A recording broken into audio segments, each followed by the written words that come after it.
झोपड़पट्टी के विषय को लेकर राजनीतिक पार्टी के दरवाजे पर गया था 1982 में। उसके बाद में मेरा दिल्ली से लेकर दिल्ली तक का सफ़र हो गया। आज मैं पद पर नहीं हूँ तो भी शुक्ला कंपाउंड के ऊपर इतना बड़ा मुसीबत आफत आया तो मैं स्वयं चलकर इसलिए आ रहा हूँ क्योंकि भगवान ने मुझे काम दिया है। अब यहाँ के शुक्ला कंपाउंड में कोई नेता नहीं है, अगर नेता कोई है तो सही काम नहीं कर रहा है, इसलिए सब मुसीबतें आई है।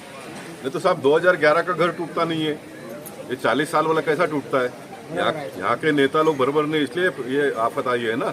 लेकिन भगवान ने उसकी व्यवस्था की है। मैं यहाँ पर जो भी बीजेपी वाले, शिवसेना वाले, कांग्रेस वाले, राष्ट्रवादी वाले, मनसे वाले जो भी होंगे, मैं उनको कहूँगा तुम झोपड़पट्टी वालों का नेता बन जाओ। बाकी वो चुनाव के टाइम पे पब्लिक को जो करने का वो करेंगे, लेकिन लोगों का घर तो बचाओ, लोगों का घर तो बचाना पड़ेगा ना। और मैं ये आपको कह रहा हूँ, मैंने वो बिल्डर से बात किया है, वो मानेगा तो ठीक है, नहीं तो मैं बिल्डर का नुकसान 1 रुपये का नहीं करूँगा, बिल्डर का मैं फायदा कर दूंगा। ये कोई घर तोड़ के बिल्डर प्लान नहीं बना पाएगा, नहीं कर पाएगा। मैं आपके टीवी पे कह रहा हूँ, मैं आपके टीवी पे कह रहा हूँ। और मैं आपको ये भी कह रहा हूँ, अगर बिल्डर मान गया तो मैं उसको मनवाऊंगा। जो टूटे हुए घर है वो भी मैं उससे बनवा के लूंगा और उसको मदद करके सरकार के पास से कानून में बदलाव करके ये पूरा एरिया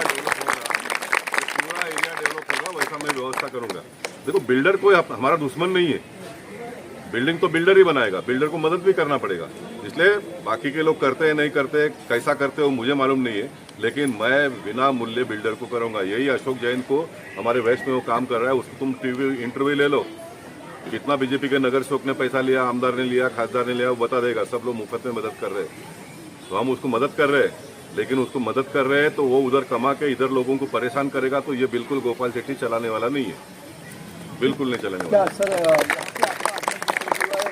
आम जनता के चेहरे पर मुस्कान भी कुछ आ चुकी है कि कहीं कहीं आप ही मसीहा बन सकते हैं इस घर और इस जो बिल्डिंग प्लान को लेकर, जिस तरह से आपने भी कही है बात। मैं लोगों को ये कहूँगा, ऐसा गोपाल शेट्टी को देख के चेहरे पर मुस्कान आने से प्रॉब्लम सॉल्व होने वाला नहीं है। हमारे भारत देश की जनता कैसा है, वो मंदिर में जाते हैं, भगवान को हाथ जोड़ते हैं तो उनको लगता है अपना सब प्रॉब्लम सॉल्व हो जाएगा। नहीं होगा, भगवान का काम करेंगे, तुमको हाथ पे तो हिलाना ही पड़ेगा। इसलिए चेहरे पे मुस्कान ला के नहीं चलेगा, अपने को बिल्डर और म्यूनसिपाल्टी के ऑफिसरों के चेहरे पर उदासी लाना पड़ेगा।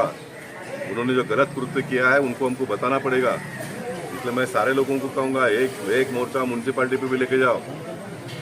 हाँ, अब ये पुलिस के लोग हमारे यहाँ तो सुनते होंगे, पुलिस को भी तो मालूम पड़ता है ना। मैं नीना सावंत को याद करूँगा, पुलिस के ऑफिसर होते हुए भी उनको लगता है किसी के ऊपर अन्याय होता तो वो मुझे फ़ोन करते हैं कि साहब कोई नहीं मदद करेगा, आप मदद करो। ये उनका काम नहीं, उनका काम तो पुलिस स्टेशन में बैठ कर करना है, लेकिन उसको मालूम पड़ता है कि जो ये मैं पुलिस होते हुए भी मैं मदद नहीं करता हूँ तो वो मुझे फ़ोन करते हैं।